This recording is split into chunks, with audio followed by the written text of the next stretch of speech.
So hello guys, welcome to our YouTube channel target with YouTube में स्वागत है साथियों। आज का वीडियो आपके लिए बहुत ही खास होने साथियों, बहुत ही महत्वपूर्ण है। ठीक है, अगर आप उत्तर प्रदेश पुलिस की तैयारी कर रहे हैं साथियों, तो आपके लिए बहुत ही इंपॉर्टेंट प्रश्न होंगे। ठीक है, क्योंकि जितने प्रश्न साथियों सभी प्रीवियस पेपर में पूछे गए प्रश्न है। ठीक है, जो आप लोग का एग्जाम हुआ था 49,568 वैकेंसी में साथियों उत्तर प्रदेश पुलिस के साथियों, जितने प्रश्न सभी प्रश्न पूछे गए थे। ठीक है साथियों, क्योंकि आप लोग को पता है कि जो प्रश्न प्रीवियस पेपर होते हैं साथियों, वही प्रश्न उठाकर उसी किस्म का क्वेश्चन उठाकर आप लोग के एग्जाम में पूछा जाता है। ठीक है, क्योंकि आप लोग को पता है कि 18 फरवरी को आप लोग का एग्जाम है साथियों, तो आप लोग की कितनी तैयारी हो चुकी है, कितनी अच्छे से आप लोग तैयारी कर चुके हैं, तो अपनी तैयारी को आजमाइए और जितने प्रश्न हैं सबकी आंसर साथियों आप लोग कमेंट बॉक्स में बताइए। ठीक है, तब तो आप लोग की सिलेक्शन हो सकती है। ठीक है, अगर आप प्रीवियस पेपर को ही नहीं हल कर पाएँ तो साथियों आप क्या करेंगे। ठीक है, तो आप लोग की सहमत हैं तो वीडियो को एंड तक देखना। ठीक है, और चैनल पर नए हैं तो चैनल को लाइक एंड सब्सक्राइब जरूर कर देना। चलते हैं, स्टार्ट करते हैं पहले प्रश्न से। ठीक है, तो प्यारे साथियों आप लोग देख सकते हैं कि पहला प्रश्न हमारा क्या है कि रेफ्रिजरेटर में कौन सा गैस द्रव का प्रयोग किया जाता है। अमोनिया, कार्बन डाइऑक्साइड का, क्लोरीन का, हाइड्रोजन का। तो प्यारे मित्रों, इसका बहुत ही सिंपल प्रश्न है। इसका आंसर तो आप लोग दे सकते हैं कमेंट बॉक्स में कि कौन सा राइट आंसर होगा साथियों। सेम ऐसे ही प्रश्न सामान्य ज्ञान में पूछे जाते हैं आप लोग की। ठीक है, तो इसका राइट आंसर साथियों हो जाएगा अमोनिया। ठीक है, तो रेफ्रिजरेशन में कौन सा गैस भरा जाता है साथियों, तो रेफ्रिजरेशन में आप लोग का अमोनिया गैस का उपयोग होता है। ठीक है, तो प्रयोग किया जाता है। ठीक है, तो रेफ्रिजरेटर आप लोग का क्लियर हो चुका है। पहला प्रश्न, चलते हैं दूसरे प्रश्न साथियों। आप लोग उत्तर भी दे सकते हैं, आप लोग उत्तर भी ये आया है। ठीक है, चलते हैं दूसरे प्रश्न पे। दूसरे प्रश्न को अच्छे से पढ़ेंगे साथियों हम लोग। क्या है, कौन सा रक्त वर्ग हर रक्त वर्ग वाले मनुष्य को दिया जा सकता है। साथियों वेरी वेरी मोस्ट इंपॉर्टेंट है, बहुत ही सिंपल प्रश्न है। ये प्रश्न सभी को आना चाहिए क्योंकि बहुत ही नॉर्मल प्रश्न है, बायोलॉजिकल का बहुत ही नॉर्मल प्रश्न है। ठीक है, कौन सा रक्त वर्ग है जो हर किसी को दिया जा सकता है। ठीक है, तो बी, ओ, ए बी। तो प्यारे साथियों इसका जो राइट आंसर हो जाएगा ओ। ठीक है, तो ओ ऐसा ग्रुप है साथियों, मतलब कि जो रक्त वर्ग है ये सभी किसी को भी दे सकता है, अपना रक्त दे सकता है। ठीक है, तो वो आप लोग का राइट आंसर हो जाएगा। ठीक है, तो बी ऑप्शन आप लोग का करेक्ट आंसर हो जाएगा। देख सकते हैं आप लोग, उत्तर भी आप लोग का बी है साथियों। चलते हैं अगले प्रश्न पे, यानी तीसरे प्रश्न को देखते हैं साथियों, क्योंकि हम लोग को कम समय में अधिक प्रश्नों को देखना है और अच्छे से देखना है। ठीक है साथियों, बहुत ही प्रश्न इंपॉर्टेंट है और जितने प्रश्न साथियों सभी को नोट काफ़ी नोट जरूर करना है आप लोग को। ठीक है, तो हमारे लिए तो कर सकते हैं साथियों इतना भी आप लोग। अगला प्रश्न देखते हैं, तीसरा प्रश्न जो है, विटामिन बी की कमी से बीमारी होती है। तो साथियों पता होना चाहिए आप लोग को विटामिन बी से कौन सी बीमारी होती है। सूखा रोग, रतौंधी, बेरी बेरी, टीबी। तो प्यारे साथियों जो इसका राइट आंसर हो जाएगा बेरी बेरी। ठीक है, सी ऑप्शन आप लोग का राइट आंसर हो जाएगा। तीन प्रश्न आप लोग के अच्छे से क्लियर होंगे साथियों। आप लोग सपोज दैट आप लोग उत्तर भी आप लोग कमेंट बॉक्स में दिए होंगे। ठीक है, तो आशा है आप लोग से। चलते हैं अगले प्रश्न पे, यानी चौथे प्रश्न को देखते हैं साथियों, क्योंकि प्रश्न बहुत ही नॉर्मल प्रश्न है। ऐसे ही प्रश्न आप लोग के एग्जाम में पूछे जाएंगे साथियों, क्योंकि आप लोग को पता है कि आपके लिए हमने प्रैक्टिस सेट स्टार्ट कर दिए हैं साथियों, प्रीवियस पेपर लगाना स्टार्ट कर देंगे, क्योंकि आप लोग को पता है कि प्रीवियस ईयर से ही आप लोग का सिलेक्शन होता है। ठीक है, आप लोग देखेंगे नहीं किस प्रकार से प्रश्न पूछे जाएंगे आप लोग के एग्जाम में, तो पता कैसे चलेगा आप लोग को नहीं किस प्रकार से प्रश्न आप लोग के एग्जाम में बनेंगे। ठीक, तो पहले महत्वपूर्ण बात होती है प्रीवियस पेपर और प्रैक्टिस सेट पूरा फोकस करना है। ठीक है, स्टार्ट करते हैं। श्वेतांबर और दिगंबर किस धर्म की हैं। श्वेतांबर और दिगंबर किस धर्म के हैं साथियों, तो बौद्ध मत, जैन मत, हिंदुत्व, सिख सिखम मत। ठीक है, तो साथियों बता सकते हैं इसका जो राइट आंसर होगा जैन मत। ठीक है, जैन मत आप लोग का राइट आंसर हो जाएगा। बी आप लोग का करेक्ट आंसर होगा साथियों। चलते हैं इसी प्रकार हम पश्चिमी प्रश्न को देखते हैं साथियों, उत्तर भी दे सकते हैं आप लोग का बी आप लोग का राइट आंसर है। ठीक है, इसीलिए बोल रहे हैं आप लोग जितने प्रश्न हैं सभी प्रश्नों को अपने नोट कापी में नोट जरूर करना है। अगले स्टार्ट करते हैं पश्चिमी प्रश्न पे। तो साथियों देख सकते हैं कि पांचवा प्रश्न जो आप लोग का है, निम्नलिखित में से भारतीय नेपोलियन किसे माना जाता है। तो चंद्रगुप्त मौर्य को, समुद्रगुप्त को, अशोक को, हर्षवर्धन को। तो प्यारे साथियों इसका राइट आंसर कौन सा होगा आप लोग पहले ही अपने दिमाग में सोचिए, फिर इसका उत्तर आप लोग के सामने है। ठीक है, तो इसका राइट आंसर जो आप लोग का हो जाएगा साथियों, उत्तर इसका हो जाएगा बी आप लोग का राइट आंसर हो जाएगा, समुद्रगुप्त आप लोग का। ठीक है, तो पांचवा प्रश्न भी आप लोग का अच्छे से क्लियर हो गया साथियों। चलते हैं अगले प्रश्न पे। अगले प्रश्न को देखते हैं, यानी छठे प्रश्न को हम अच्छे से पढ़ेंगे साथियों। छठा प्रश्न को अच्छे से पढ़ते हैं।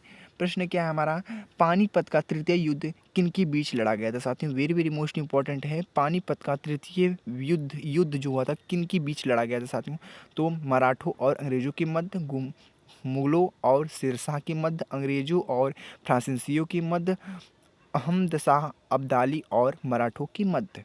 तो राइट ऐसे आंसर हो जाएगा साथियों आप लोग का अहमदशाह अब्दाली और मराठों की मध्य। आप लोग का डी आप लोग का राइट आंसर हो जाएगा, यानी साथियों करेक्ट आंसर हो जाएगा। चलते हैं अगले प्रश्न पे, देखते हैं हम अगला प्रश्न, यानी 7वां प्रश्न को भी अच्छे से पढ़ेंगे साथियों। ठीक है, 7वां प्रश्न क्या है, नीचे दी गई वाक्य में रिक्त स्थान के लिए उपयुक्त शब्द चुनिए। स्वतंत्रता संग्राम में गांधी जी ने कई बार अनशन किए गए थे। तो सत्याग्रह, जेल में जाकर, आमरण, जल त्याग। तो प्यारे साथियों इसका राइट आंसर हो जाएगा आमरण। आमरण आप लोग का राइट आंसर हो जाएगा। ठीक है, तो 7 प्रश्न भी अच्छे से आप लोग क्लियर कर गए हैं साथियों। आप लोग का कितनी अच्छे से आप लोग अपनी बताएं उत्तर को, आप लोग वो देखना साथियों। ठीक है, क्योंकि आप लोग को पता है कमेंट सबका हम देते हैं और सबका रिप्लाई देते हैं आप लोग को। ठीक है, अगले प्रश्न में पढ़ते हैं। अगला प्रश्न जो हमारा है, जय जवान जय किसान का नारा किसने दिया था। साथ ही वेरी वेरी मोस्ट इंपॉर्टेंट प्रश्न है, जय जवान जय किसान का नारा किसने दिया था, किसने दिया था साथ। चौधरी चरण सिंह ने, जवाहरलाल नेहरू ने, लाल बहादुर शास्त्री ने, इंदिरा गांधी ने।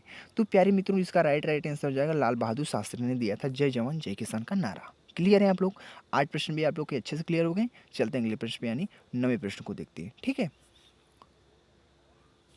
तो प्यारे साथियों आप लोग 9वां प्रश्न को भी अच्छे से पढ़ सकते हैं कि निम्नलिखित में से कौन सी स्थान पर कुंभ मेला नहीं होता है। साथियों वेरी मोस्ट इंपॉर्टेंट प्रश्न है, मेला से रिलेटेड है।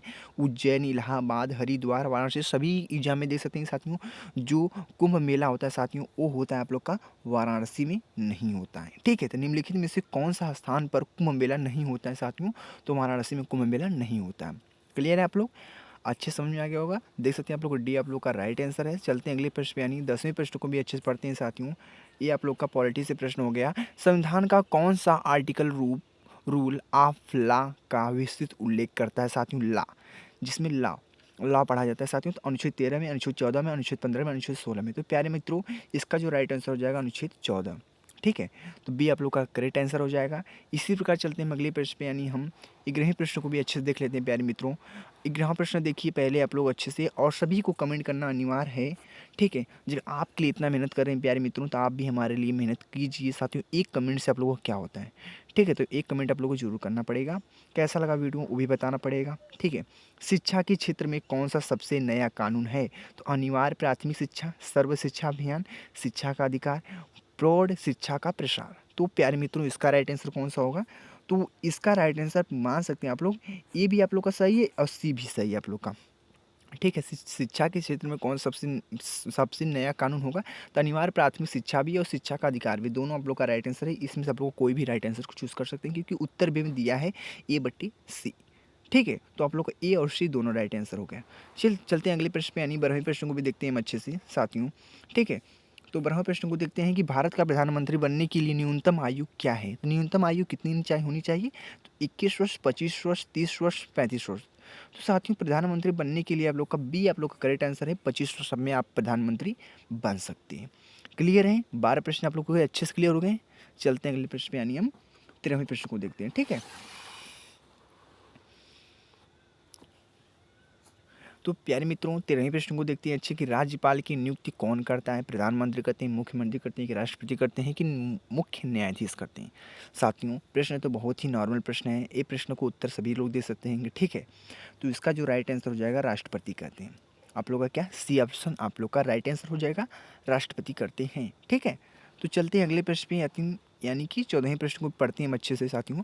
14वां प्रश्न हमारा क्या है, पंचायत चुनाव निम्नलिखित में से किस स्तर पर कराया जाता है। ग्राम स्तर पर, जिला स्तर पर, नगर स्तर पर, उपरोक्त में सभी।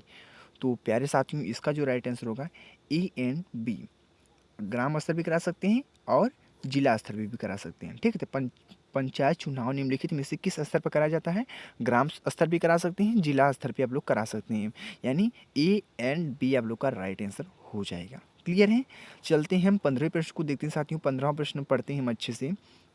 15 प्रश्न क्या है, निम्न में से कौन सा विषय समवर्ती सूची के अंतर्गत आता है। साथ भू राजस्व मूल्य नियंत्रण में, प्रति व्यक्ति कर में, आजीविकाओं पर कर। तो प्यारे मित्र इसका जो राइट आंसर हो जाएगा आप लोग का बी आप लोग का करेक्ट आंसर हो जाएगा, मूल्य नियंत्रण में। ठीक है, क्लियर है आप लोग का? ठीक साथियों, तो बस इस वीडियो में 15 प्रश्न आप लोगों के लिए बहुत हेल्पफुल होंगे साथियों। मिलते हैं अगली वीडियो में। अगली वीडियो में साथियों 16वें प्रश्न से स्टार्ट करेंगे साथियों, ठीक है? और ये जितने प्रश्न साथियों सभी इंपॉर्टेंट है और सभी प्रीवियस ईयर पेपर में, ठीक है? तो ऐसे ही प्रश्न आप लोग के एग्जाम में बनेंगे साथियों। कैसा लगा वीडियो कमेंट बॉक्स में जरूर बताना। अभी तक हमारे चैनल पे नए थे, चैनल को लाइक एंड सब्सक्राइब जरूर करना साथियों। मिलते हैं अगली नई वीडियो में साथियों। जय हिंद, जय भारत, जय श्री राम, जय श्री राम।